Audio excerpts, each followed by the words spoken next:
Hello and welcome back to PYQpedia. हम लोग revision through previous year question series चला रहे हैं और यूपीपीएससी की जो 2018 और 19 की पेपर हुई थी उसकी हम लोगों ने डिटेल में एनालिसिस किए हैं। और आज जो हम लोग करेंगे वो 2020 और this one is the part 1।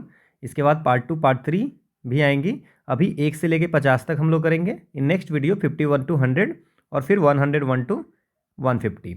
इसकी PDF आपको टेलीग्राम चैनल PYQ_पेडिया पे मिल जाएगा। तो लेट्स स्टार्ट द सेशन। पहला क्वेश्चन है हमारा कि national clean air programme central government ने किस ईयर में लॉन्च की थी। तो नेशनल क्लीन एयर प्रोग्राम जो है, नेशनल क्लीन एयर प्रोग्राम, ये गवर्नमेंट ने जनवरी 2019 में लॉन्च की थी।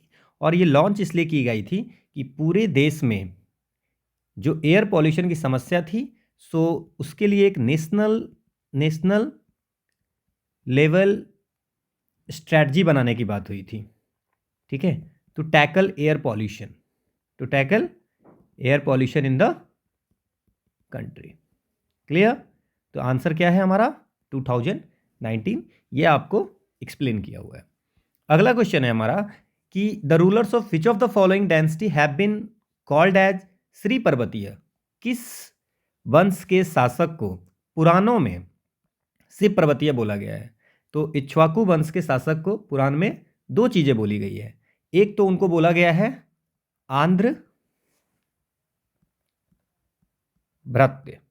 ठीक है, so one is the Andhra Bhritya, मतलब आंध्रा का सर्वेंट है ना, आंध्राज सर्वेंट, उसकी सेवा करने वाला।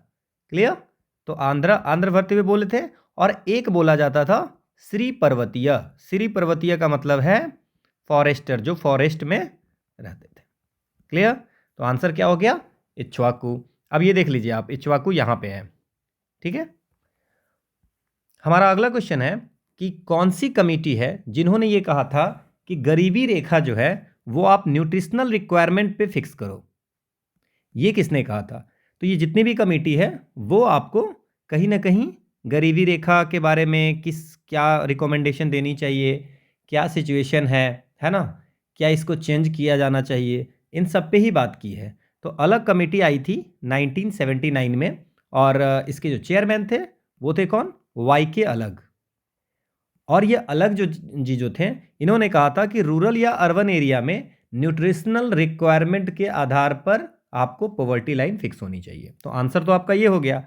लकड़ावाला कमेटी जो है वो लकड़ावाला कमेटी 1993 में बनाया गया था। और इन्होंने कहा था कि जो पॉवर्टी लाइन है वो CPI, industrial worker, consumer price index, industrial worker और consumer price index agriculture labour के आधार पे होना चाहिए। तेंदुलकर कमेटी यही रिकमेंडेशन के लिए दी गई थी कि जो हम लोग पॉवर्टी लाइन को एस्टिमेट करते हैं, तो वो पॉवर्टी लाइन को एस्टिमेशन जो कर रहे हैं वो वे सही है कि नहीं सही है, उसमें क्या कोई सुधार लाने की जरूरत है। इसलिए 2009 में सुरेश तेंदुलकर की चेयरमैनशिप में बनाई गई थी तेंदुलकर कमेटी। अब एक है रंगराजन कमेटी, ये 2012 में बनाई गई थी। अगेन प्लानिंग कमीशन ने ये बनाया था कि देखने के लिए कि जो अभी चल रही है कि इशू चल रही है कि पॉवर्टी लाइन एस्टिमेशन में, वो उसको देखने के लिए। तो ये सारी कमेटी कहीं ना कहीं इसी से रिलेटेड है। ये एक्सप्लानेशन में सारी दी हुई है।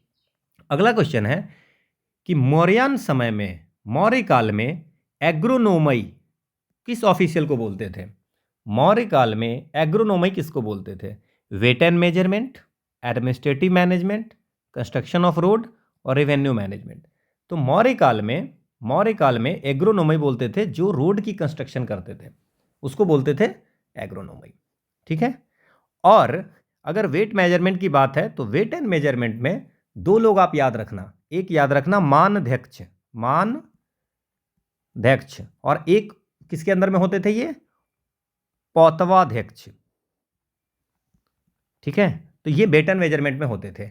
अब उस समय में जो वेट की टेक्निक होती है, जैसे मान लीजिए कि अगर ग्रेन्स की वेट करनी है, अनाज की वेट करनी है, वेट ऑफ ग्रेन्स, तो उसको बोलते थे द्रोण। ठीक है, और अगर लैंड की मेजर करनी है, तो लैंड मेजरमेंट करनी है, तो उसको बोलते थे निवर्तन। और अगर मान लीजिए कि बारिश को मेजर करनी है, टू मेजर द रेन, कितनी रेन हुई है ना, तो उसको बोलते थे अरत्नी, ठीक है। और अगर इसमें आपको और चीज़ें देखनी है जैसे क्वाइन वगैरह होती थी, तो मौर्य के समय का आपको इंपॉर्टेंट है, क्वाइंस को बोलते थे रूप। देन इसमें आपको पता होगा कि जो गोल्ड क्वाइन होते थे उसको सुवर्ण या निशका बोलते थे, और जो आपको इसमें सिल्वर क्वाइन होते थे उसको वहाँ उस समय में क्या बोला जाता था, कृशपन, ठीक है, कर्षपन, ठीक है। और इसके बाद कॉपर क्वाइन को ककनी या मशक बोली जाती थी, कॉपर की क्वाइन जो होती थी उसको मशक, ठीक है। तो ये सारी भी टर्म्स आपको याद रखनी है। और भी आप याद रख सकते हैं कि जो माइन को देखता था उसको क्या बोलते थे, रिवेन्यू मैनेजमेंट को क्या बोलते थे, एडमिनिस्ट्रेटिव मैनेजमेंट को क्या बोलते थे। जैसे कि जो क्वाइन को एग्जामिन करता था उसको रूप दर्शक बोलते थे, या और जो माइनिंग फैक्ट्री होती थी जहाँ पे क्वाइन बनती थी उसकी जो हेड होते थे उसको बोलते थे लक्षणाध्यक्ष। तो ये सारी चीज़ें आपकी लिखी हुई है, तो आप इसमें देख लेना। और land revenue department, revenue management, land revenue department का जो हेड होता था उसको बोलते थे समाहर्ता, और उसके सबऑर्डिनेट जो होता था समाहर्ता, है ना, समाहर्ता, और इसके सबऑर्डिनेट जो होते थे उसको युक्त बोलते थे। तो ये सारी चीज़ें हैं, है ना, जो आप याद रख सकते हो। और भी बहुत सारी चीज़ें हैं जो आपको इसमें दी हो गई। जो प्रिजन के हेड होते थे उसको प्रशस्ति बोलते थे, मिनिस्टर को अमात्य बोलते थे, है ना। ये सारी एक्सप्लेनेशन में लिखी हुई है, तो आप मौर्य वाली तो सारी याद रखेंगे। अगला क्वेश्चन है हमारा कि देखो ये पहले भी पूछा हुआ है, ह्यूमन डेवलपमेंट इंडेक्स जो है वो क्या क्या उसके इंडिकेटर्स हैं, what is the indicators of human development index. मतलब इसमें पूछा है कौन से इंडिकेटर नहीं है, तो अगर आपको ये पता होगा कि कौन कौन से इंडिकेटर हैं तो पता चल जाएगा ना। सबसे पहला क्वेश्चन ये है कि ह्यूमन डेवलपमेंट इंडेक्स निकालता कौन है, तो ये निकालती है यूनाइटेड नेशन डेवलपमेंट प्रोग्राम के द्वारा निकाली जाती है, पहला क्वेश्चन। नहीं, एक चीज़ और याद रखो इससे पहले कि सबसे पहले ये स्टार्ट किसने किया था, तो पाकिस्तान के एक इकोनॉमिस्ट थे, उनका नाम था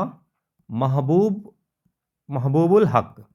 इन्होंने बनाया था 1990 में एक ये ह्यूमन डेवलपमेंट इंडेक्स का कॉन्सेप्ट, जिसको यूनाइटेड नेशन डेवलप प्रोग्राम में जो है यूएनडीपी बाद में निकालने लगा। तो इसकी जो डायमेंशन है वो 3 डायमेंशंस हैं, एंड देन फिर इंडिकेटर्स की बात करते हैं। सो डायमेंशन जो है 3 कौन कौन है, लॉन्ग एंड हेल्दी लाइफ, ये है नॉलेज, और a decent standard of living. ये तीनों डायमेंशन है, तो जब भी आपसे डायमेंशन पूछेगा तो आप ये लिखेंगे, और हर डायमेंशन में आपके इंडिकेटर्स हैं। सो आपके जो life expectancy at the birth, ये इसके अंदर आता है। देन एजुकेशन, है ना, expected year of schooling, mean year of schooling, ये भी आता है इसकी इंडिकेटर में। एंड पर कैपिटा इनकम, इसमें अब इसकी इंडिकेटर पर कैपिटा इनकम, यहाँ पे स्कूलिंग वाला हो जाता है, 2 है इंडिकेटर, और यहाँ पे एक इंडिकेटर है life expectancy at a birth. ये सारी डिटेल दी हुई है। सो कौन सा नहीं है, तो सोशल इनइक्वलिटी। आप यहाँ देख लीजिए, these are the dimensions, indicator ये 4 हो गए, क्लियर। और इसके अलग अलग भी इंडेक्स, हर डायमेंशन के इंडेक्स निकलते हैं, life expectancy index, education index और जीएनआई इंडेक्स, ठीक है। तो ये ह्यूमन डेवलपमेंट इंडेक्स हो गया। अगला क्वेश्चन है कि आपको कुछ महाजनपद दिया हुआ है और महाजनपद के कैपिटल्स के बारे में पूछा जा रहा है, ठीक है। सो महाजनपद है और उसके कुछ कैपिटल हैं। सो मत्स्य जो महाजनपद है, कुरु है, शूरसेना है, असमक है। अब अगर आप यहाँ पे देख रहे होंगे, आपको स्क्रीन पे दिख रही होगी, जो आपको मत्स्य है उसकी, ये मत्स्य है, सुरसेना है, कुरु है, पांचाल है, वत्स है, कौशल है, काशी है, मल्ल है, ब्रज है, इसके बाद आपको मगध है, अंग है, अवंती है, तो अवंती की जैसे उज्जैनी है। तो अस्मका का पौधन्यपुर है, पौधन्यपुर, और इसी को जो है सो हम लोग पोटन भी बोलते हैं। तो अस्मक का पोटन हो गया, और मत्स्य का विराटनगर हो गया, कुरु का इंद्रप्रस्थ हो गया, है ना, और सुरसेना का, और कौन कौन सा पूछा है आपसे, मत्स्य का, ठीक है, कौन कौन सा पूछा है आपसे, तो अस्मक का पोटन, क्लियर। इसके बाद कुरु का इंद्रप्रस्थ, आपने देखा कुरु का इंद्रप्रस्थ हो गया, सो कुरु का इंद्रप्रस्थ, और सुरसेना का मथुरा, मत्स्य का विराटनगर। सो मत्स्य कहाँ चला गया? मत्स्य का Viratnagar. So this is the answer. So आपके आंसर्स जो हैं वो आपको 3, 4, 1, 2 है। और बाकी कैपिटल्स भी आप इसमें पीडीएफ से देख लेना कि जैसे मगध का राजगीर हो गया, ठीक है ना, देन फिर काशी वाराणसी हो गई, तो ये सब भी आप एक बार देख लेना। साउथ में एक ही था, यस मग। अगला क्वेश्चन है कि the idea of cultural poverty, ये किसने कहा था? गरीबी की संस्कृति, ये विचार किसने दिया था? सो कल्चर ऑफ, ये जो है ये actually the idea of cultural poverty है ना, वो दिया था ऑस्कर लुइस ने। ये 1960s में ऑस्कर लुइस ने ये कॉन्सेप्ट दिया था। और इन्होंने कहा था कि गरीबी से ना एक हैबिट बन जाती है। सो अगर आपकी गरीबी है और उससे एक हैबिट बन जाती है जिससे आप गरीबी के उस हैबिट से आप गरीबी में ही रहोगे, that families remain in poverty over generations. होती है ना आदतें, तो आदतें वक्त पे ना बदली जाए तो ज़रूरत बन जाती है। द सेम थिंग ही इज सेइंग। ऑस्कर लुइस ने कहा था कि भैया गरीबी जो होता है उसके कारण कुछ हैबिट्स बन जाती है, जो हैबिट उस फैमिली में तब तक जनरेशन जनरेशन तक रहता है। क्लियर? तो वो बोला था कल्चर पॉवर्टी। ये एक्सप्लेनेशन है। अगला क्वेश्चन है कि असर्शन है, रीजन है, दोनों सही है, दोनों एक्सप्लेनेशन है, ये आपको देखना है। तो पहला है कि we have much more information about Cholas than their predecessors, मतलब कि इससे पहले जो लोग भी थे, है ना, और उसके पहले जितने भी राजा वाजा थे उससे ज़्यादा हमें चोला के बारे में पता इन्फॉर्मेशन है। चलो ठीक है। दूसरा है कि the Chola rulers adopted the practice of having inscription written on the walls of temple given a historical narrative of their backward. तो अब ये जो है, ये जो कुछ बोला गया है कि हाँ बिल्कुल चोला के बारे में हमें बहुत सारी चीज़ पता है, उससे पहले जितने राजा थे वो उससे ज़्यादा तो चोला के बारे में पता है। क्यों पता है ये इसलिए पता है क्योंकि चोला ने क्या किया था, इन्होंने इंस्क्रिप्शन लिखना स्टार्ट किया। कोई भी इंफॉर्मेशन जो हमको मिल रही है, पुरानी चीज़ें, वो कहाँ से मिल रही है? वो मेनली जो आपको मिल रही है कि जो कुछ इंस्क्रिप्शन है, रिलीजियस टेक्स्ट है, कोई टेम्पल है उस पर लिखा हुआ है, देर सम संगम पीरियड के, संगम के जो तमिल लिटरेचर्स वगैरह है वहाँ से पता चल रहा है ना। तो वो चीज़ें, या कॉपर प्लेट पे लिखा हुआ है इंस्क्रिप्शन, तो उस सब से। तो चोला लोग ना कभी भी वॉर जीतते थे, या वो टेम्पल के वॉल पे, या अगर मान लीजिए कि इंस्क्रिप्शन, ये सब ज़्यादा उनको पास थी और उन्होंने लिखवाते थे वो, तो वो चीज़ हमें बाद में देखने को मिला। तो हमें चोला के बारे में ज़्यादा इन्फॉर्मेशन है रैदर देन कि बाकी उसके जो पहले जो पूर्ववर्ती राजा राजवंश थे। ठीक है, तो बिल्कुल असर्शन भी सही है, रीजन भी सही है, और दोनों एक दूसरे का एक्सप्लेनेशन भी। So the answer is a. ये लॉजिकल क्वेश्चन था, इसमें कोई रॉकेट साइंस नहीं था। अगला क्वेश्चन है कि during the mid 80s decade of 20th century, मतलब mid 80s decade of 20th century, मतलब कि 1980 की बात की कर रहा है, उसके आसपास की 1980s, ठीक है, तो उसकी बात की जा रही है। तो अब क्या है कि मिड 80s मतलब 85 के, ठीक है, डिकेड ऑफ 20वीं सदी, तो 1900, है ना, the negative aspect of development way discuss at large, बहुत ज़्यादा डिस्कस होने लगा था कि डेवलपमेंट से हमें निगेटिव क्या क्या चीज़ें हो रही है। तो क्या चीज़ें डिस्कस होते थे, इसमें से कौन सा इंपॉर्टेंट नहीं था? तो क्या हुआ कि जब डेवलपमेंट होने लगी तो बाद में लोगों को, मतलब 1980s के बाद, mid 80s of decade of 20th century, मतलब 1980 के बाद, इसके आसपास में लोगों को ये लगने लगा कि भाई डेवलपमेंट से निगेटिव कॉन्सिक्वेंस भी है। जैसे क्या क्या हो सकता है आप सोचो, ये भी आपको दिमाग लगा के करना था सॉल्व। नेचुरल रिसोर्स का डिग्रेडेशन हो रहा है, इन्वायरमेंट पॉल्यूशन हो रही है, यही सारी चीज़ें हो रही थी। और रिहैबिलेशन ऑफ डिस्प्लेसमेंट एंड रिहैबिलेशन हो रही है, मतलब डैम बन रही है, वहाँ डिस्प्लेसमेंट हो रही है, डिस्प्लेसमेंट रिहैबिलेशन हो रही है। पॉलिटिक्स एंड डेवलपमेंट तो बहुत पहले से थी, तो ये आपका आंसर नहीं होगी। तो इसके बारे में चर्चा नहीं, ज़्यादातर चर्चा हो रही थी एक्चुअली इन्वायरमेंट का, कि नेचुरल रिसोर्स का डेवलपमेंट के कारण डिग्रेड हो रही है, इन्वायरमेंट पॉल्यूशन हो रही है, लोग रिप्लेस कर रहे हैं, डिस्प्लेसमेंट हो रही है, रिहैबिलेशन हो रही है ना। तो आंसर आपका सी हो जाएगा। This is also logical question. अगला हमारा क्वेश्चन है कि which of the following Indian archaeologist first visited Bhimbetka curve, कौन ऐसा इंडियन आर्कियोलॉजिस्ट थे जो सबसे पहले भीमबेटका कर्व में एंट्री किए थे और उन्होंने वहाँ पे रॉक पेंटिंग को डिस्कवर किया था। ठीक है, तो ये जो आपका आंसर होगा वो है वीएस वाकंकर। वीएस वाकंकर जो थे वो पहला आर्कियोलॉजिस्ट थे जो आपको वहाँ पे विजिट किए थे। और जब ये वहाँ पे विजिट किए थे ना वीएस वाकंकर, तो उन्होंने देखा था कि उनको ऐसा लगा था कि स्पेन एंड फ्रांस में जो लोग थे स्पेन और फ्रांस में जो लोग रहते हैं वहाँ के जैसा उनको रॉक की फॉर्मेशन लगी, है ना। और उस एरिया में विजिट किए पहले वो, और फिर इसके बाद बहुत सारी चीज जा करके बताया कि भाई ऐसी ऐसी चीज़ें हमने देखी हैं। तो जब उन्होंने जा करके वहाँ बताया, तब जा करके आपको उस एरिया में 1957 में आर्कियोलॉजिस्ट की टीम जो है सो वहाँ पे गए और वहाँ पे वो ढूंढा। क्लियर। और इसमें एक नाम और याद रखें आप, डब्ल्यू किनकेड। सो डब्ल्यू किनकेड जो थे वो ब्रिटिश इंडिया का ऑफिशियल थे। वो सबसे पहले 1888 ईस्वी में अपनी जो स्कॉलरी पेपर थी उसमें उन्होंने इस बात को भीमवेदका का मेंशन किया था। ठीक है, 1888 ईस्वी में। ठीक है, क्लियर। तो आप ये समझ गए, सबसे पहले मेंशन इन्होंने किया था और फिर फर्स्ट आर्कियोलॉजिस्ट जो गए थे वो आपको पता चल गया, है ना। ये एक्सप्लेनेशन है। अगला क्वेश्चन है कि number of cities in Uttar Pradesh which are covered under the smart city. ये पहले भी पूछा हुआ है, अभी भी पूछा है। तो स्मार्ट सिटी जो इस मिशन है वो आपको 2015 में भारत सरकार ने एक मिशन लॉन्च की थी, स्मार्ट सिटी मिशन। उसमें था कि बेसिक इंफ्रास्ट्रक्चर जो है सो और जो सिटी में लोग रहते हैं उनकी क्वालिटी ऑफ लाइफ अच्छी हो, उसके लिए इन्होंने स्मार्ट सिटी मिशन लाई थी। उसमें उत्तर प्रदेश की 10 सिटी हैं।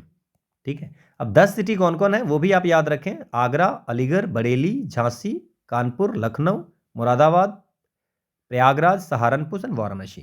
तो ये 10 सिटी हैं, आप याद रखें।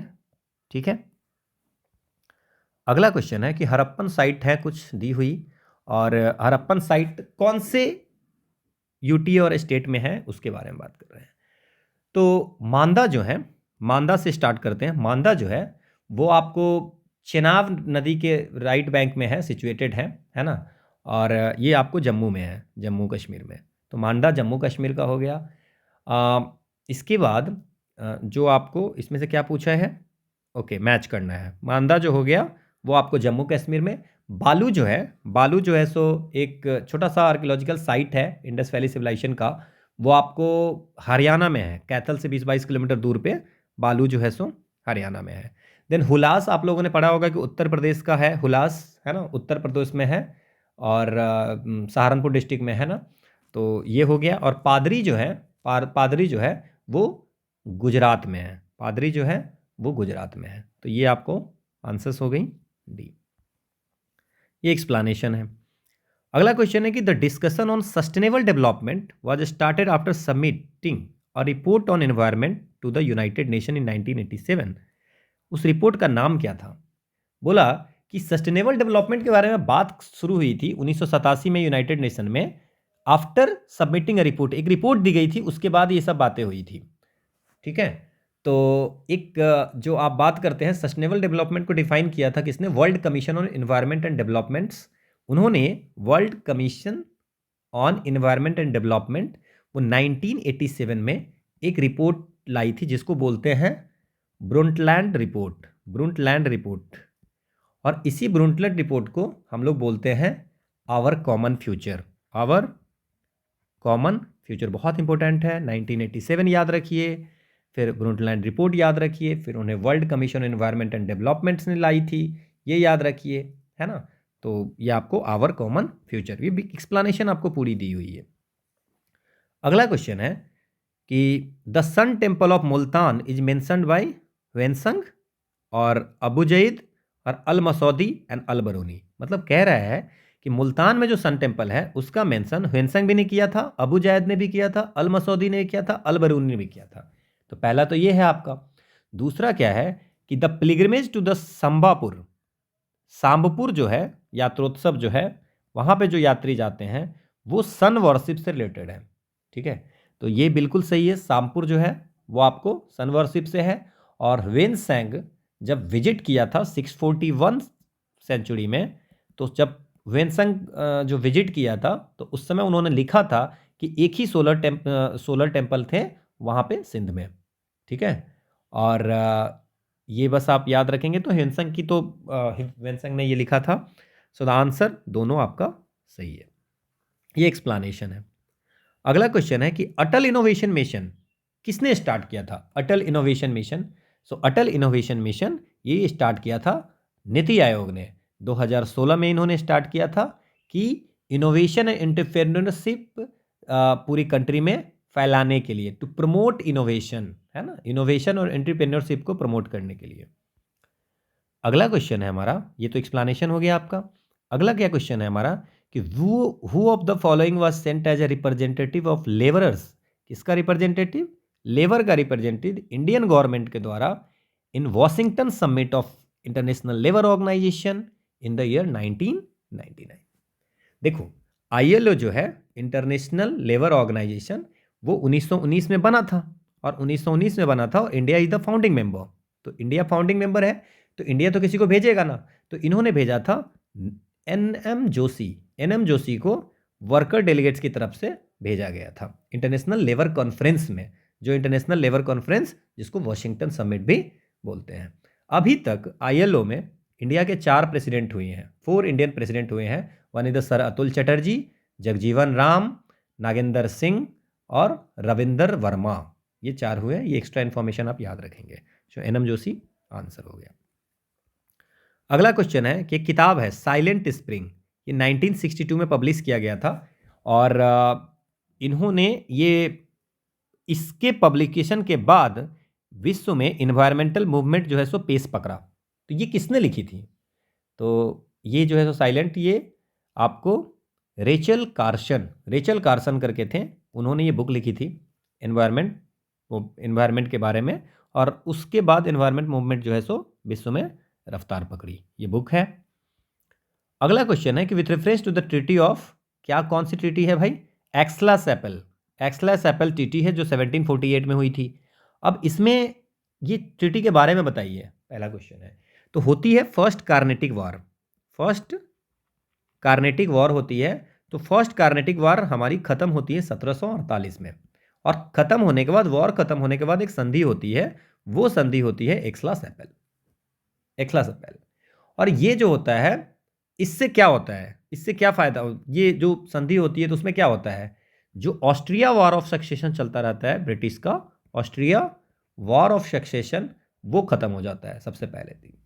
और इसी ट्रीटी में मद्रास जो है सो इंग्लिश को हैंडेड बैक किया जा सकता है ना, और फ्रेंच को नॉर्थ। देखिए ये इंग्लिश, ब्रिटिशर्स और फ्रेंच के बीच लड़ाई होती है, कार्नेटिक वॉर, है ना, ब्रिटिशर।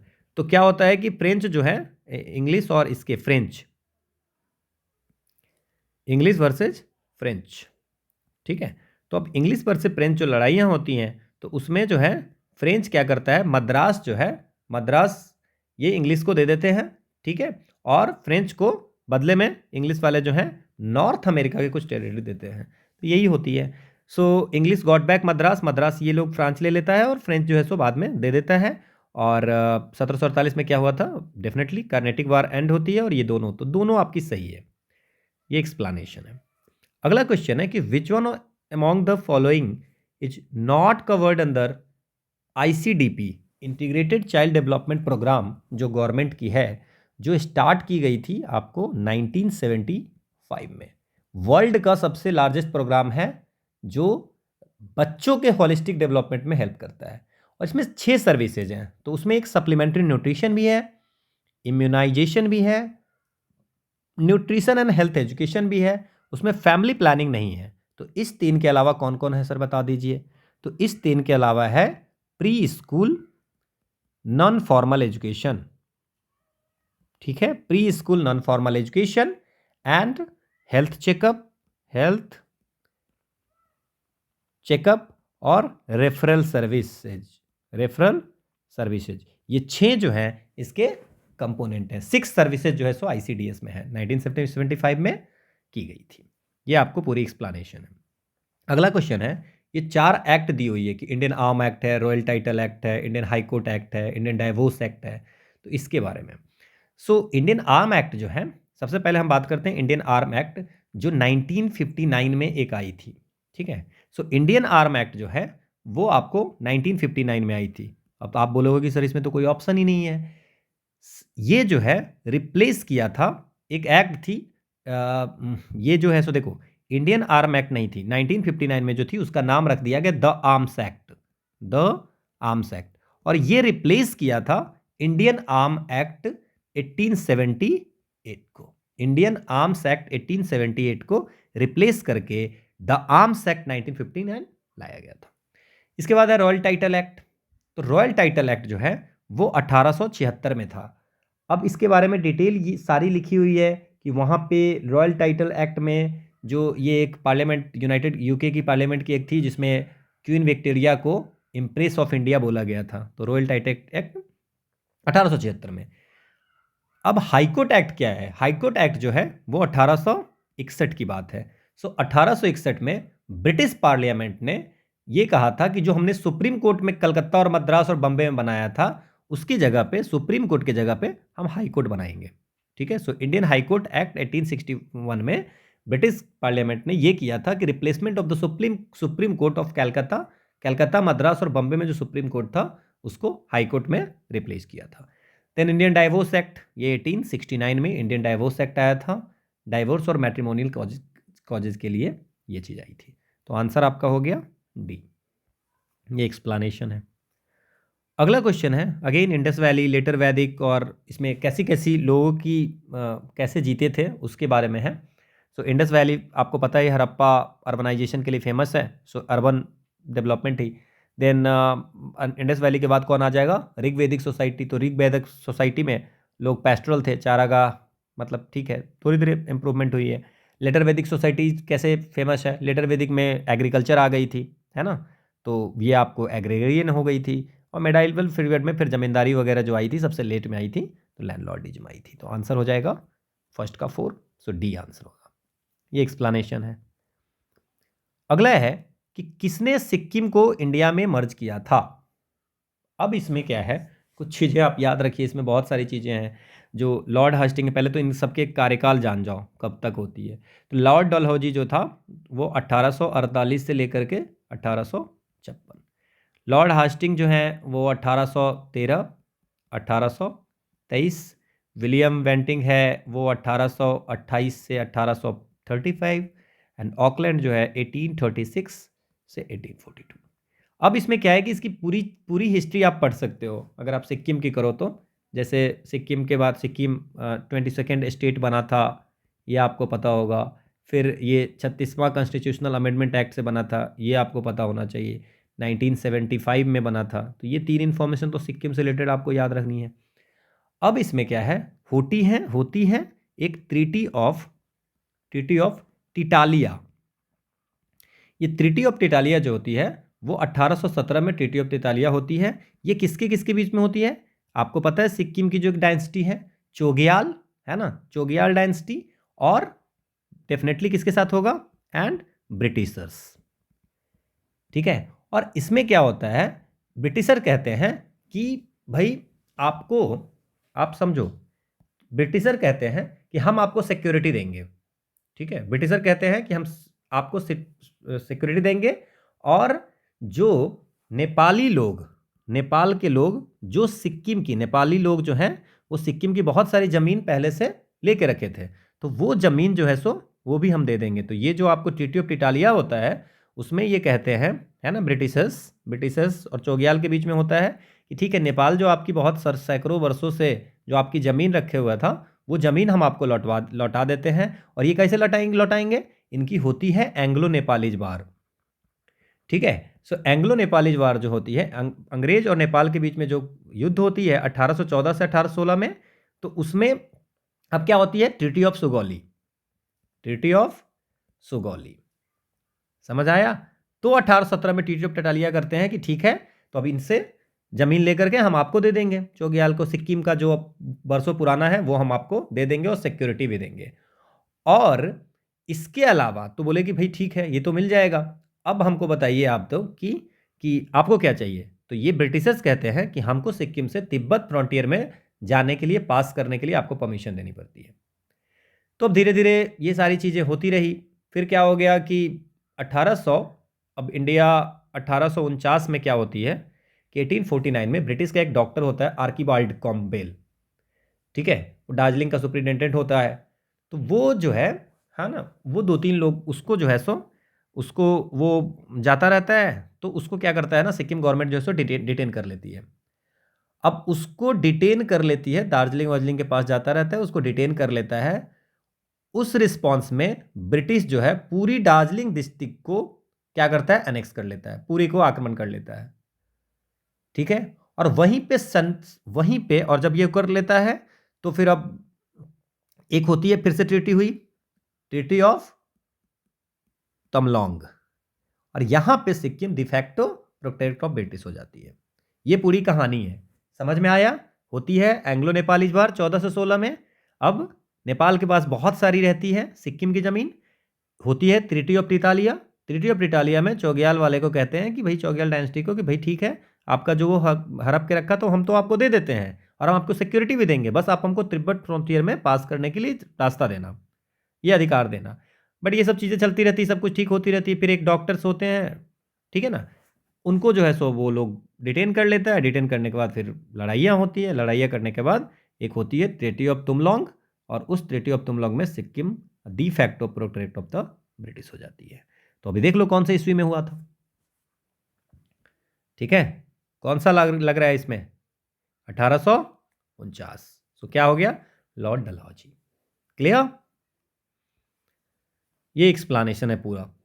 अगला क्वेश्चन है कि कानपुर और लखनऊ सिटी जो है उत्तर प्रदेश का, वो मिलियन सिटीज बन गई थी। ठीक है, 10 लाख ही नगर, मिलियन मतलब 10 लाख।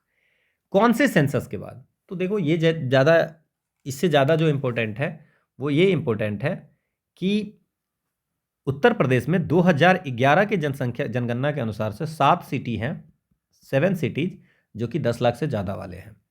उसमें है कानपुर, कानपुर सबसे पहला कानपुर है, देन लखनऊ, उसके बाद लखनऊ, इसके बाद गाजियाबाद, ठीक है, देन आगरा, मेरठ, प्रयागराज, इलाहाबाद, है ना, और वाराणसी। ये 7 सिटी हैं। तो ये जो आपको 1971 और 1981 के सेंसस में, सबसे पहले कानपुर 1971 में, फिर लखनऊ। क्लियर, ये 7 सिटी अभी है। तो ये भी आपको याद रखना है कि उत्तर प्रदेश की 7 सिटी है। ये एक्सप्लेनेशन है।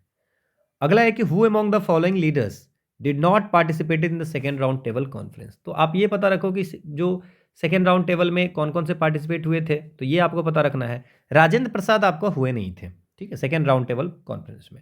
अब मैं आपको ये बताता हूँ, महात्मा गांधी गए थे। महात्मा गांधी जो है वो गए थे कांग्रेस की तरफ से, है ना, इंडियन नेशनल कांग्रेस से sole representative of the Congress गए थे महात्मा गांधी। जो आपकी सरोजनी नायडू थी, ये विमेन की रिप्रेजेंटेटिव में गई थी, कांग्रेस से नहीं गई थी, विमेन से गई थी।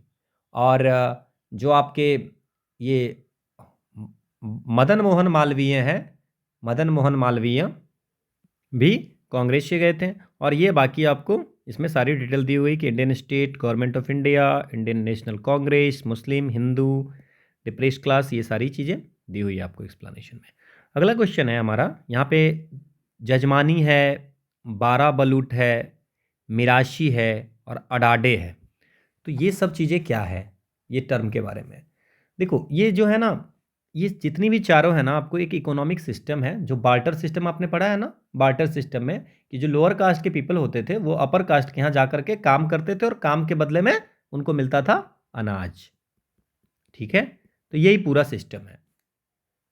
ये इसी को जजमानी बोलते हैं किसी एरिया में, कहीं पे बारा बलूट बोलते हैं, कहीं पे मिराशी बोलते हैं, कहीं पे अडाडे बोलते हैं। जजमानी सिस्टम समझ गए, this is the economic system जो आपको लोअर कास्ट के लोग, जैसे आपके घर में कोई आता है काम करने, उसको आप अनाज दे देते हो बदले में, है ना, तो वो चीज़ें हैं, है ना। अब ये क्या है कि बस जगह के जगह पे नाम चेंज हो गया, तो हर इंडिया के डिफरेंट पार्ट में इसका नाम अलग अलग हो गया। जैसे महाराष्ट्र में इसको बोलते हैं बारा बलूट, नॉर्थ इंडिया में इसको जजमानी बोलते हैं, कर्नाटक में इसको अडाडे बोलते हैं, और तमिलनाडु में इसको मिराशी बोलते हैं। तो चीज़ें सही है, सेम है, नेम अलग अलग है। तो ये आपको याद रखनी है, आंसर बी। ठीक है, ये एक्सप्लेनेशन है। अगला क्वेश्चन है हमारा कि कुछ बुक्स का नाम दिया हुआ है और उस बुक्स को किसने लिखा है। जैसे the story of my deportation, the story of my deportation, Gita Rahasya, a nation in making, India wins freedom. तो इसमें से आपको अगर एक दो भी पता होगा तो आप कर सकते हो। जैसे ए नेशन इन मेकिंग, ये लिखा था सुरेंद्र नाथ बनर्जी ने, सुरेंद्र नाथ बनर्जी ने। इंडिया विंस फ्रीडम, ये किसने लिखा था? मौलाना अबुल कलाम आज़ाद ने लिखी थी। और गीत रहस्य जो है वो आपको बाल गंगाधर तिलक ने लिखा है। The story of my deportation, ये लाला लाजपत राय ने लिखी है। तो ये आपके आंसर ये हो गई। ये देखिए आपको एक्सप्लेनेशन, ये पूरी बुक की मैंने ये दे दी है। अगला है कि मार्जिनल मैन का कॉन्सेप्ट किसने दिया था? मार्जिनल मैन का कॉन्सेप्ट किसने दिया था? मार्जिनल मैन थ्योरी या मार्जिनल मैन का कॉन्सेप्ट एक सोशियोलॉजिकल कॉन्सेप्ट है ना, जो Robert Ezra park, Robert E park जो है उन्होंने, एंड एवर्ट स्टेनक्विस्ट ने दिया था। तो आपके ऑप्शन में रॉबर्ट ई पार्क है, तो आप रॉबर्ट ई पार्क लिखें। और इन्होंने कहा था कि एक इंसान जो होता है ना, दो कल्चरल रियलिटीज़ के बीच में स्ट्रगल करता रहता है अपनी आइडेंटिटी। जब मान लीजिए कि एक कल्चरल रियलिटीज़, जैसे मान लीजिए कि आप यूएस चले जाते हो तो वहाँ की कल्चर कुछ और है, यहाँ इंडिया के कुछ और कल्चर है, तो आपने कुछ और सीखा हुआ है। सो ये जो बात किया था मार्जिनल मैन का, कि एक पर्सन जो दो कल्चरल रियलिटीज़ के बीच में स्ट्रगल कर रहा हो अपनी आइडेंटिटी को स्थापित करने के लिए, वो बोला था मार्जिनल मैन या मार्जिनल मैन थ्योरी। समझ गए होंगे, ये एक्सप्लेनेशन है। अगला है कि who among the following establish a modern armory in Dindigul Mysore. Mysore Dindigul 1755 में किसने किया था? तो आप ना थोड़ा चीज़ें इसमें मैसूर एम्पायर के बारे में जान जाइए। मैसूर में जो किंग थे पहला, वो थे चिक्का कृष्णराज। चिक्का कृष्णराज एक किंग होते थे, उसके दो मिनिस्टर थे।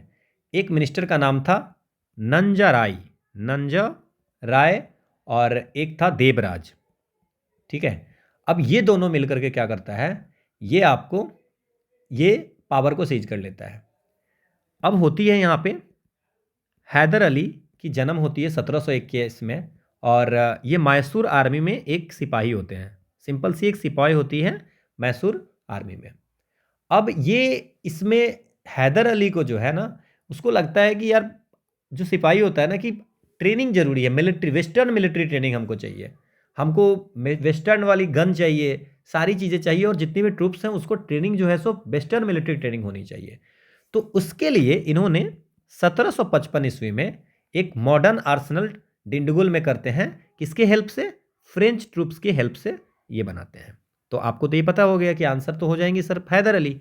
नंजीराज, चिक्का कृष्णराज कौन था? सब मैंने समझा दिया कि चिक्का कृष्णराज राजा थे और उसके दो मिनिस्टर थे, वो नंजराज और देवराज, और इन्होंने बाद में पावर को सीज कर ली थी।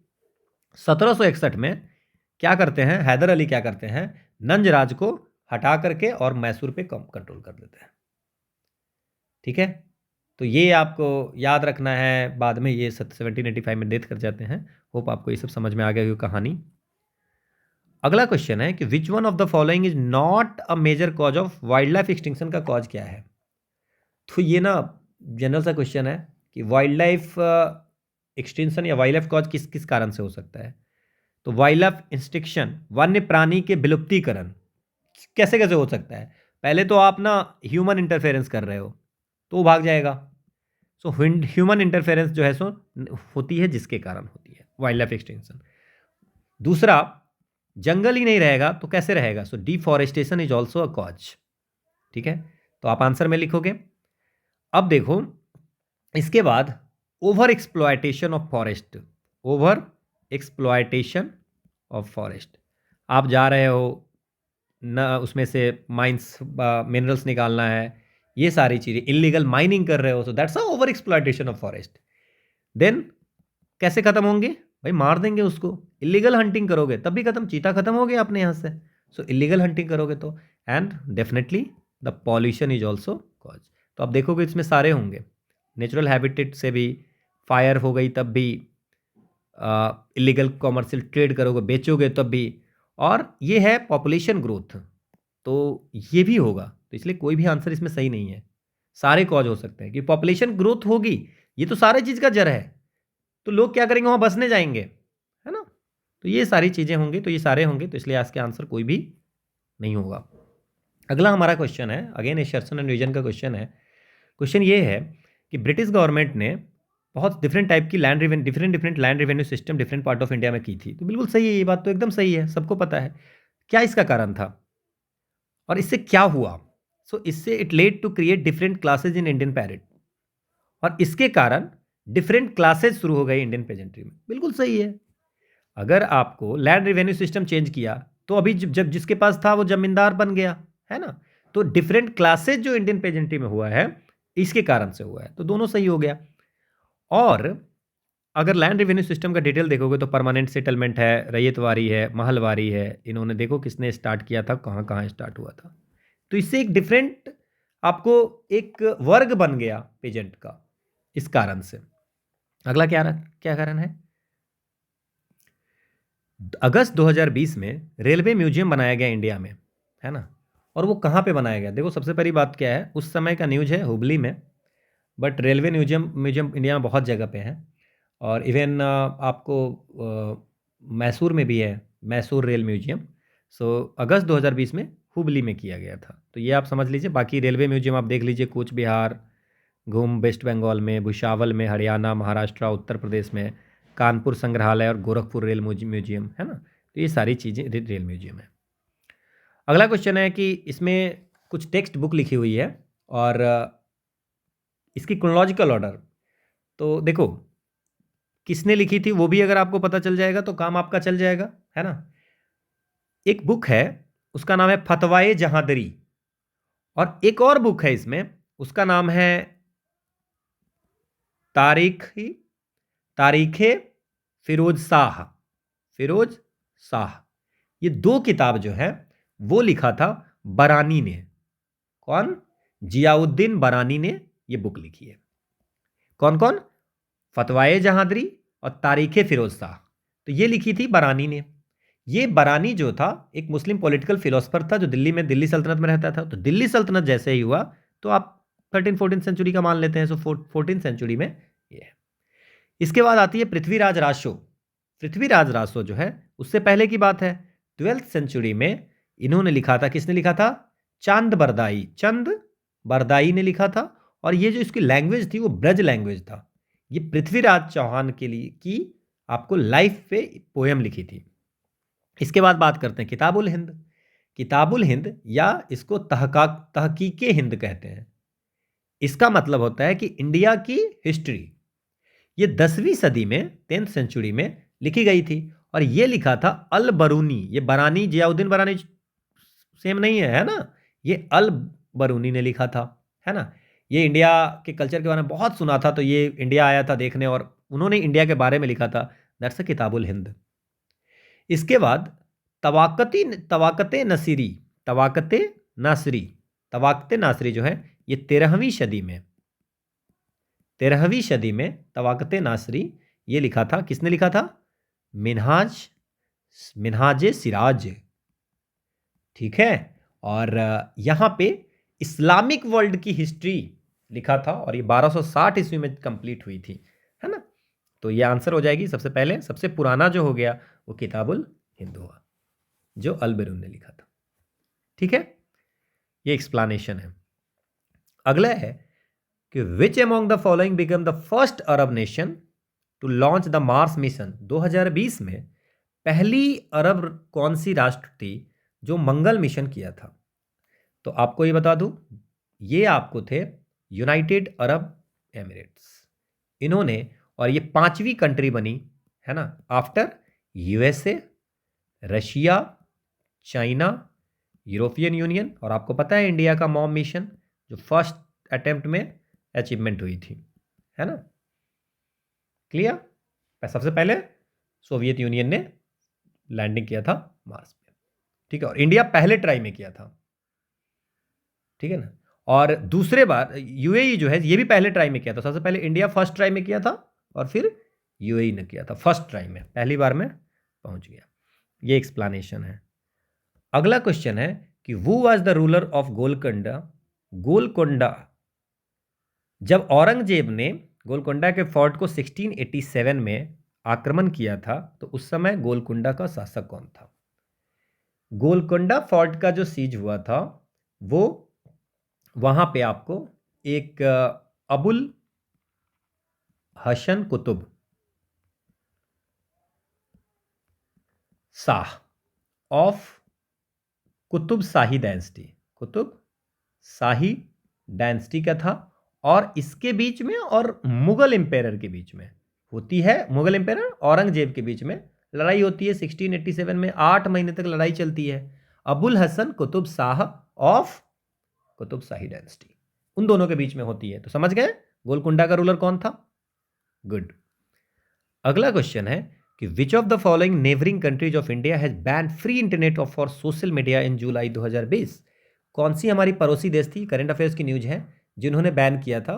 तो ये बांग्लादेश है। बांग्लादेश की जो टेलीकॉम रेगुलेटरी कमीशन थी, उन्होंने एक ऑर्डर निकाला था कि टेलीकॉम कंपनीज को कि आप फ्री इंटरनेट सर्विसेज नहीं देंगे अपनी सब्सक्राइबर को सोशल मीडिया को एक्सेस करने के लिए। तो ये आपको उस समय का करंट अफेयर्स था। अगला क्वेश्चन है कि Akbar tried to fix the age of marriage for boys. क्या लड़के लड़कियों की शादी की उम्र फिक्स करने की कोशिश की थी अकबर ने? पहला। दूसरा, Akbar gave freedom to girls to marry at their own will and will not under parental pressure. और अकबर ने लड़कियों को अब शादी जो है सो अपने मन से, अपनी इच्छा से करने के लिए स्वतंत्रता दी थी कि पेरेंटल प्रेशर से नहीं। तो क्या दोनों क्या सही है? अब ये क्वेश्चन है, इसमें से कौन सा सही है कौन सा गलत है? तो अकबर ने बहुत सारी आपको चीज़ें लाई थी। अकबर ने कोशिश भी की थी कि मैरिज जो बॉय और गर्ल की मैरिज है वो उसकी फिक्स हो जाए। उन्होंने सती सिस्टम को ख़त्म किया था, सती सिस्टम को, स्लेवरी को ख़त्म किया था, ठीक है। और इसमें आपको विडो मैरिज को लीगलाइज किया था। एंड उन्होंने 14 साल और लड़कियों के लिए और 16 साल लड़कों के लिए ये भी फिक्स किया था, है ना। तो ये आपकी आंसर्स हो गई। क्लियर? ये सही है। अगला क्वेश्चन है कि एक इंडिया आइडियाज समिट 2020 है। ये इंडिया आइडियाज समिट 2020 के बारे में बात कर रहे हैं। तो ये इसके बारे में क्या सही है? तो ये अभी रिलेवेंट नहीं है कि इसकी थीम क्या थी, एम्पावरिंग इंडिया वगैरह, कुछ भी ऐसा तो है नहीं। अब आपको इसमें याद क्या रखना है, ये तो उस समय का था, बट अभी आपको याद रखना है कि United state India business council है, उन्होंने 48वीं एनुअल जनरल मीटिंग जो इंडिया आइडिया समिट की उसको अनाउंस की थी, जो 12 से 13 जून 2023 को हुई थी, है ना। और उस बार होस्टिंग कौन था? US chamber of commerce headquarter Washington DC, है ना। और इसमें कौन सा थीम था? Trust, resilience and growth. तो ये 2023 की है, ये आप याद रख सकेंगे। अगला है कि कुछ ऑफिसर्स के नाम है और उसको कौन सी काम था, ये आपकी बात की गई है। तो एक है दीवानी तान, ठीक है, और दीवानी तान है। और एक है आपको मुशरीफ है, एक वकियानवीस है, और एक मुस्तारफी है, ठीक है। अब अगर आप बात करते हैं, जैसे आपने सुना होगा दीवानी कुल, दीवानी जागीर, दीवानी बयातत, दीवानी खालिसा। तो ये जो था, ये जितनी भी हैं, दीवानी तान जो है वो जागीर और सैलरीज को देखते थे। दीवानी तान जो थे वो जागीर और सैलरी को देखते थे, ठीक है। So look after the Jagir and salaries, मतलब वेतन वगैरह को देखते थे। जैसे मान लीजिए दीवानी तान जो है कैश सैलरी को देखते थे। जैसे आप चीफ दीवान जो होता था उसको बोलते थे दीवाने कुल। दीवाने कुल होते थे जिनको चीफ दीवान बोलते थे, और इनको रेवेन्यू और फाइनेंस इनकी रिस्पॉन्सिबिलिटी थी। और इसके बाद there are lots of department to see different different thing. जैसे मैंने आपको कहा कि दीवानी खालिसा होते थे, दीवाने खालिसा जो खालिसा लैंड को देखते थे। Now what is khalisa land? जो मुगल एम्पायर की संपत्ति है वो खालिसा लैंड होते थे। जो डायरेक्ट मुगल एम्पायर अपने पास रखते थे उसको बोलते थे। इसके बाद दीवानी बुतातत होते हैं, है ना, बयातत होते थे, जो रोड, गवर्नमेंट बिल्डिंग, ये सबको मेंटेन करते थे। अब इसमें इसके तो ये तो समझ में आ गया। अब इसमें भी कुछ कुछ जो होती थी वो आपको, जैसे डिफरेंट डिफरेंट चीज़ें होती थी, उसमें भी आपको सबऑर्डिनेट्स होते थे। हर ब्रांच में कुछ सुपरिटेंडेंट, कुछ क्लर्क्स होते थे। जैसे मौस्तफ़ी जो होते थे, मौस्तफ़ी जो मुस्तारफी है, वो मुस्तारफी जो होते थे वो होते थे जो ऑडिटर होते थे। मुस्तारफी जो होते थे वो ऑडिटर होते थे। ऑडिटर मतलब examine the income expenditure of the state, राज्य की आय व्यय का जो निरीक्षण करते थे, दैट्स अ ऑडिटर। तो मुस्तारफी का काम होता था ऑडिटिंग करना, तो वो ऑडिटर हो गई। और मुशर्फी जो होते थे, मुशर्फी जो होते थे वो चीफ अकाउंटेंट होते थे, जो आपको ऑफिस की देखभाल करते थे। और एक और इसमें याद रखिएगा, एक खजानादार होते थे। ये आपको जो इंपीरियल ट्रेजरी होती थी, राजा की जो ट्रेजरी है, खजाने, उसको देखते थे, उसको बोलते थे खजानदार। क्लियर? इसके बाद जो वकिया नवीश होते हैं, बेसिकली ये न्यूज रिपोर्टर होते थे। तो न्यूज रिपोर्टर का काम क्या होता है? Maintain the proper list of main events, जो फरमान हो रहे हैं, जो इवेंट्स हो रहे हैं, उसके बारे में पूरा डिटेल रखते हैं और वो उसको रिपोर्ट करते हैं। So that's the answer is B. ये एक्सप्लेनेशन है। अगला है कि उत्तर प्रदेश कैबिनेट ने 29 जुलाई 2020 को एक नेशनल लॉ यूनिवर्सिटी स्टार्ट की थी। तो अब आपको दो चीज़ें याद रखनी है इसमें। ये तो करंट अफेयर्स का क्वेश्चन था, बट आप क्या याद रखेंगे? आपको याद रखनी है कि उत्तर प्रदेश में दो नेशनल लॉ यूनिवर्सिटी हैं। एक आपको लखनऊ में है, ठीक है, doctor Ram Manohar Lohia national law university, 2005 में ही खुला था। और एक एनएलयू जो है वो है doctor Rajendra Prasad national law university, जो प्रयागराज में है, जो 2023 में खोला, 2023 में ओपन हो गया। ये अनाउंस हुआ था, ठीक है, ये अप्रूव्ड हुआ था, बट 2023 में ये खुल गया। तो प्रयागराज द आंसर। अगला क्वेश्चन है कि कौन सा इसमें करेक्टली मैच नहीं है। उसमें है शेख मोइनुद्दीन चिश्ती, शेख बुरहानुद्दीन गरीब, शेख मोहम्मद हुसैनी, शेख निजामुद्दीन औलिया। निजामुद्दीन औलिया, आपको पता है निजामुद्दीन औलिया? ये तो सब जानते होंगे कि निजामुद्दीन औलिया का जो दरगाह है वो 1562 में बनी थी और दिल्ली में है। तो मुल्तान, तो ये गलती हो गया, ठीक है ना। तो इसका तो आंसर दिल्ली होगा, तो नॉट पूछ रहा है, तो आंसर तो ये हो गया। बाकी आपको अगर बात करते हैं कि जो अजमेर शरीफ की दरगाह है, ठीक है ना, वो ख्वाजा मोइनुद्दीन चिश्ती की है, तो इसलिए अजमेर है।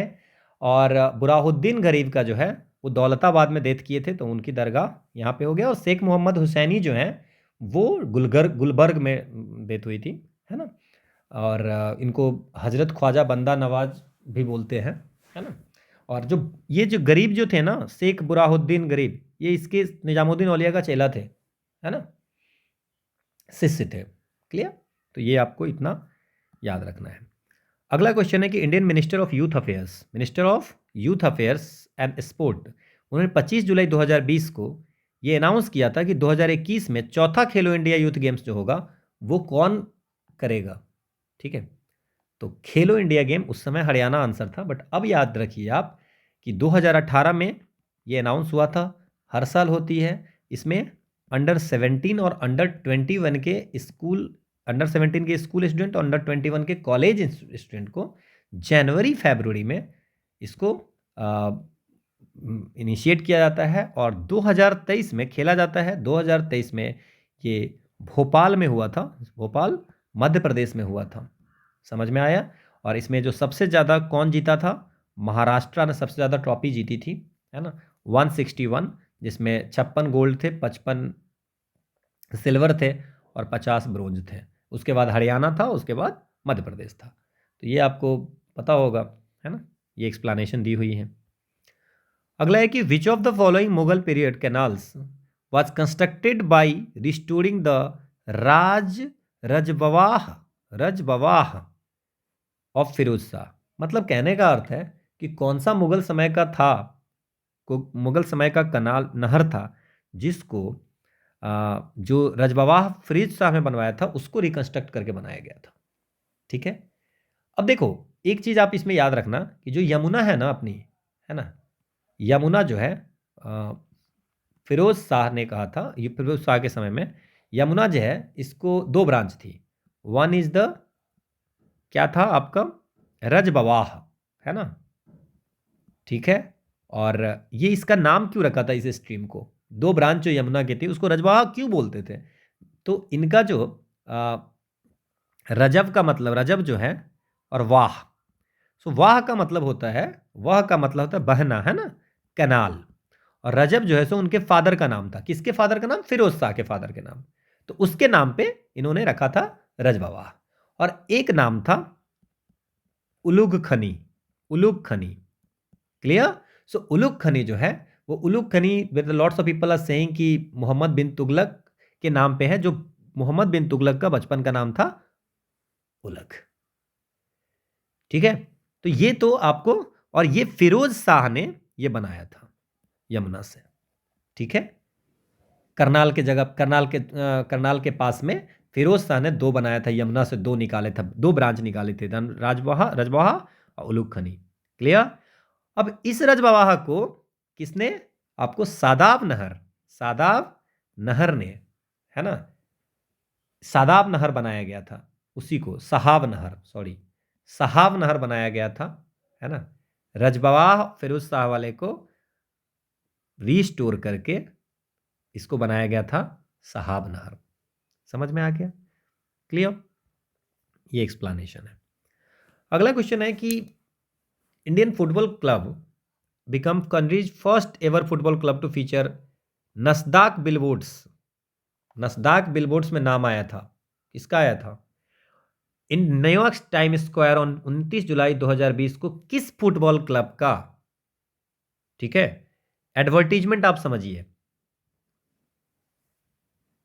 कि वहां पे उसकी एडवर्टीजमेंट हुई थी। अभी सुनते हो ना कि यहां पे, तो ये जो टाइम स्क्वायर स्थित नैस्डैक है ना, उसके बोर्ड पे उसका नाम आया था। कौन था ये? तो उस समय बहुत ही फेमस था और अभी फेमस है, मोहन बागान कैलकाता का। और इनकी नेम और लोगो जो है सो वहाँ उस बिलबोर्ड्स पे टाइम स्क्वायर न्यूयॉर्क में दिखा था 29 जुलाई। अब बोलिए कि ये 29 जुलाई को ही क्यों दिखा था? तो 29 जुलाई जो है, 29 जुलाई 1911 को मोहन बागान ने हराया था। किसको हराया था?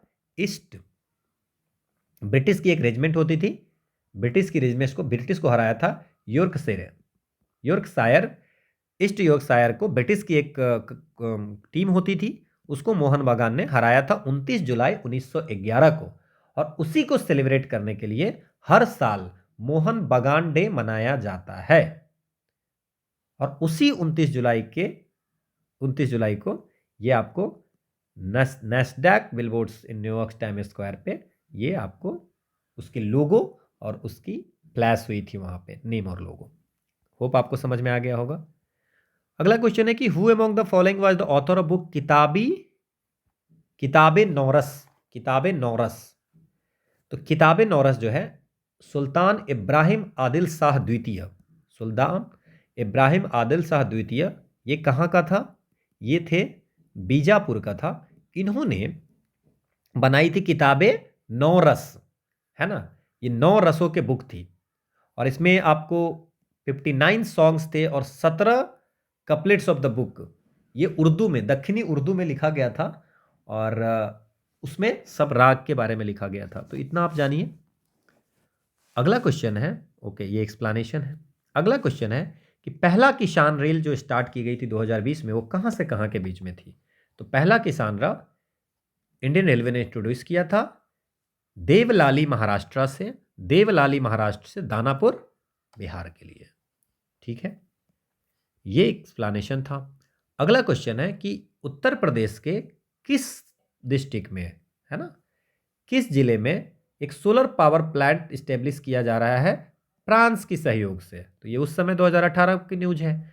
तो मोदी जी और फ्रांस के जो उस समय के प्रेसिडेंट थे इमैनुअल मैक्रोन, उन्होंने 101 मेगावाट सोलर पावर प्लांट को दादर कला विलेज थी मिर्जापुर में, उत्तर प्रदेश में दादर कला विलेज में वो दोनों इनॉग्रेट किए थे। तो ये आपको उस समय की करंट अफेयर्स थी, ये एक्सप्लेनेशन है। अगला क्वेश्चन है, अब इसमें कुछ कुछ दिया हुआ है जैसे East Asia summit 2020, G20 summit 2019, G7 summit और East Asia summit. That's not relevant for us, but हमारे लिए रिलेवेंट ये है कि ईस्ट एशिया समिट 2023 कहाँ पे हुआ था? जकार्ता में। ईस्ट एशिया समिट 22 कहाँ पे हुआ था? कंबोडिया में। G20 समिट 2023 कहाँ पे हुआ? इंडिया में। G7 समिट 2023 कहाँ पे होगा? जापान में। कहाँ हुआ है? तो ये अभी जो करंट वाली है वो हमारे लिए इंपॉर्टेंट है। ठीक है, अगला क्वेश्चन है कि रामसर साइट कितने हैं उत्तर प्रदेश में 2020 तक? देखो, टोटल रामसर साइट जो है वो अपनी 775 है। जो वेटलैंड्स होते हैं जो ग्लोबल इंपोर्टेंस के होते हैं उसको रामसर साइट्स की दिया जाता है।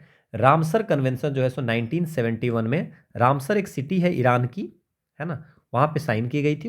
उसमें था कि जितनी भी ग्लोबल इंपोर्टेंस की होंगी उसको हम लोग को सेव करना है। तो उत्तर प्रदेश में इसमें आपको ये पूरी लिस्ट दी हुई है कि कहाँ पे कौन सा आपको ये है कहाँ से कहाँ पे कौन सा रामसर साइट्स है। तो आप देख सकते हो जैसे उत्तर प्रदेश में नवाबगंज बर्ड सेंचुरी है, समसपुर बर्ड सेंचुरी है, पार्वती अर्ग बर्ड सेंचुरी है, देन वखीरा बर्ड सेंचुरी है, ये है, ये 4 हुए। फिर समान बर्ड सेंचुरी है, देन फिर सरसाई नवर बर्ड सेंचुरी है, संधि बर्ड सेंचुरी है, सुर सरोवर है, अपर गंगा रिवर है, हैदरपुर वेटलैंड है। अब कर लो 1 2 3 4 5 6 7 8 9 10, टोटल 10 दिख रहे हैं, है ना। तो ये 10 हैं। तो ये जो आपकी क्वेश्चन हैं ये पुरानी क्वेश्चन है, तो उसके अकॉर्डिंग अभी ये चेंज हो गई है। क्लियर। अगला क्वेश्चन है कि पहला ई लोक अदालत कोविड-19 के समय में स्टार्ट किया गया था, वो कहाँ पे किया गया था। और पहले तो है कि ई लोक अदालत जो तो उस समय का है छत्तीसगढ़, ठीक है ना। कोविड-19 पीरियड में तो कोई दिक्कत नहीं, बट ई लोक अदालत होता क्या है। अगर आपको कोई डिस्प्यूट सेटल करनी है ना, तो टेक्नोलॉजी का यूज करके आप कर लोगे। तो टेक्नोलॉजी का यूज करोगे जैसे कि आप ऑनलाइन मतलब मीटिंग करके इस तरह से, तो उससे क्या होता है, फास्टर होती है और ट्रांसपेरेंट होता है। So settling the dispute using the technology, वो हो गया ई लोक अदालत। कि आपको घर पे बैठे हुए हैं दोनों लोग और उस पर बात करके और आप उसको सॉल्व करो, दैट्स ई लोक अदालत। ये एक्सप्लेनेशन है। अगला है कि which of the following tribes is not the native to the Andaman. कौन ऐसा ट्राइब है जो अंडमान निकोबार आइलैंड्स में नहीं रहता है। देखो, सो अंडमान निकोबार का जितनी भी ट्राइब्स हैं, है ना, कौन सा नहीं रहता है, तो रेंगमा नहीं रहता है, क्योंकि रेंगमा जो है वो नागालैंड और असम की ट्राइब है ना, नॉर्थ ईस्ट इंडियन स्टेट में रहते हैं, नागालैंड असम का, ये तिब्बतो बर्मन इतनी ग्रुप के हैं, है ना। सो ये नहीं होगा। बाकी जो हालचू है, ओंगे है, सोम्पियन है, ये सारी जो है सो अंडमान निकोबार आइलैंड्स की है।